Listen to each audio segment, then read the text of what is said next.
এই গল্পটা রহস্যপুর নামের এক গ্রামের, যেখানে হঠাৎই ভয়ের পরিবেশ তৈরি হয়েছিল। সন্ধে হওয়া মাত্রই যে যার নিজের বাড়িতে ঢুকে পড়ত। কেউ কাউকে যতই ডাকুক না কেন, যতই মিনতি করুক, কেউ নিজের বাড়ির দরজা খুলত না।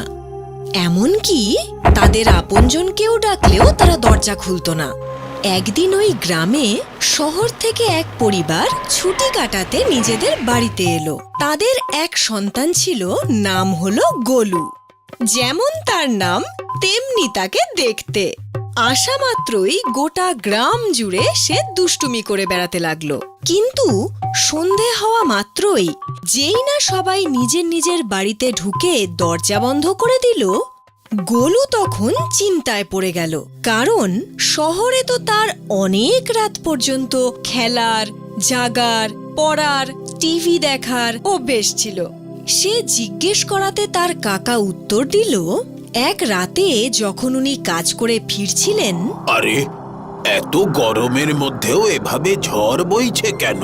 এটা কোনো ঝড় নয়, এটা আমাদের আসার সংকেত। আমরা যতই গ্রাম ঘুরি না কেন, কিন্তু এই গ্রামের মানুষের মাংসের একটা আলাদা স্বাদ আছে। হ্যাঁ, এক রাত খেলে 4 রাত আর খিদে পায় না। খুব ভালো। রোজ রোজ খেলেও এই লোকগুলো বাড়ির বাইরে বেরোনো বন্ধ করে দেবে।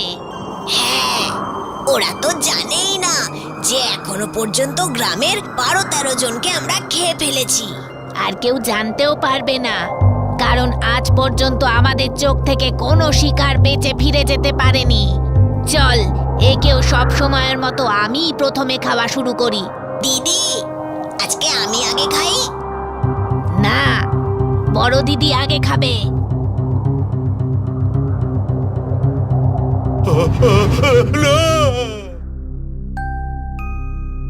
কাকার এই কথা শুনে কাকা এবং গ্রামবাসীদের ওপর গোলুর খুব মায়া হলো।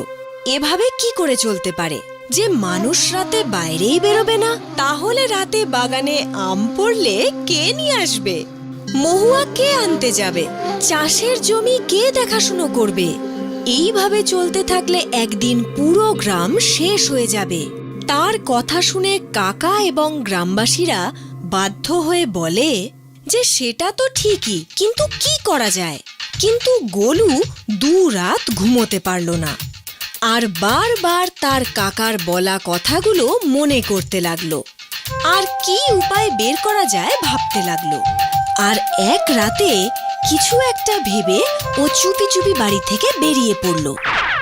এদিকে ওকে বাড়িতে দেখতে না পেয়ে কাকা এবং পরিবারের বাকি সবাই চিন্তায় পড়ল যে মাঝরাতে গোলু হঠাৎ কোথায় গেল। বাহ, অনেকদিন পরে এক ছোট্ট নরম তুলতুলে মানুষ সামনে এলো। হ্যাঁ, আজকের রাতে উৎসব হবে গো দিদি। ওকে আমি এক্ষুনি শিকার করছি। না, বড় দিদি আগে খাবে। না, তোমরা আমায় খেতে পারবে না। কেন? তুই কি পাথর দিয়ে তৈরি? না, গোটা গ্রামের সবাই জানে যে সব সময় তুমি তোমার ছোট বোনকে এঁঠো খাবার খাওয়াও। তাতে কি হয়েছে? বড় দিদি আগে। দাঁড়াও, কিরকম ছোট বোন তুমি? আরে যুক্তি দিয়ে কথাটা তো বলো। আজ পর্যন্ত তুমি তোমার বড় দিদির কথা মেনে এসেছো। বড় দিদি আগে খেয়ে নিত, কিন্তু আজ তুমি প্রথমে খাও। হ্যাঁ দিদি, আজকে আমি আগে খাই। তুই আগে কেন খাবি? সব সময় তো আমি প্রথমে খাই। আমি ওকে প্রথমে খাবো। আরে তোমরা বুঝতে পারছো না কেন? আজ পর্যন্ত যত বড় মানুষ এসেছে তখন বড় দিদি প্রথমে খেয়েছে। আজ আমি যখন এতই ছোট, তখন ছোট বোনই প্রথমে খাবে।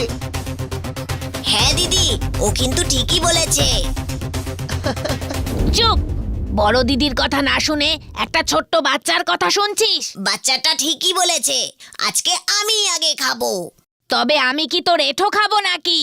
আজ পর্যন্ত এও তো এঁঠো খাবারই খেয়েছে। হ্যাঁ, আমিও দেখছি তুই প্রথমে কি করে খেতে পারিস। আমিও আজকে দেখবো।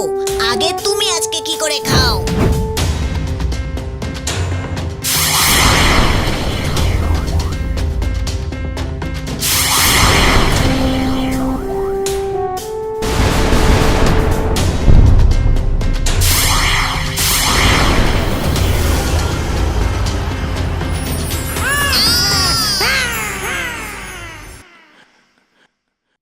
আরে আমাদের ডাইনির জীবন এই দাঁত আর নখের ওপরেই তো বেঁচে আছে।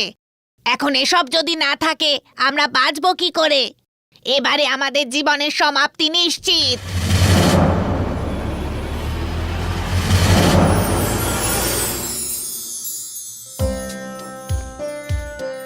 আরে গোলু বাবা, তুমি ঠিক আছো তো? হ্যাঁ কাকা, ওই দেখো তোমাদের ডাইনি কেমন জলের মতো তরল হয়ে গেল। হ্যাঁ, আমরা দেখেছি বাবা। তুমি এটা করলে কিভাবে? কাকা, প্রত্যেকটা সমস্যার সমাধান সেই সমস্যার লোকেদের চরিত্রের মধ্যেই লুকিয়ে থাকে। তুমি বলেছিলে যে দুজন ডাইনির মধ্যে কে প্রথমে খাবে সেই কথা হয়েছিল, আর বড় দিদি প্রথমে খেয়ে নেয়। আমি বুঝতে পেরেছিলাম ও সব সময় প্রথমে খাবার কথাই বলে থাকে হয়তো, আর ছোট বোনের ইচ্ছা কখনোই পূরণ হয় না। ব্যাস, আমি ওদের দুজনের দুর্বলতাই কাজে লাগিয়ে দিলাম। এই শুনে গোলুর কাকাই শুধু নয়, সব গ্রামবাসীরা খুশি হয়ে গেল। অবশেষে আজকে গোলুর জন্য দুই ভয়ঙ্কর ডাইনির হাত থেকে তারা মুক্তি পেল।